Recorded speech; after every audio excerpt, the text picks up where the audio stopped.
Hey, what's up guys? Here with a quick review on the 2013 Harley Davidson vrod muscle. Picked this one up about 3 months ago. Just wanted to give a quick review on pros and cons and kind of go over kind of the basics of the bike and what I like and don't like. But to start it off, you gotta love Harley when they make a dual overhead cam engine. About time, liquid cooled. 1250 cc's on the vrod muscle. It's got the dual exhaust coming out the back. I do actually really like the dual exhaust on this. The aggressive rear tire. Got your ignition right over here. A little different. Top speed, it does about 140. 144 is its true top speed.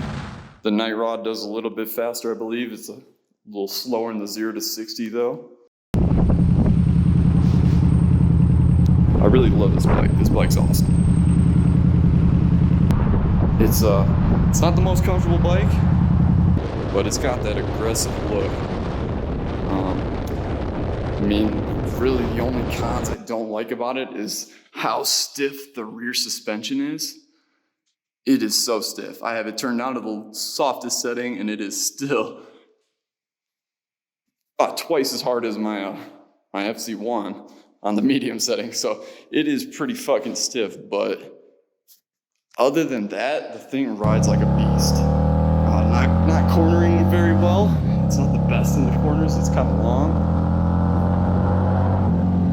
but it is fun.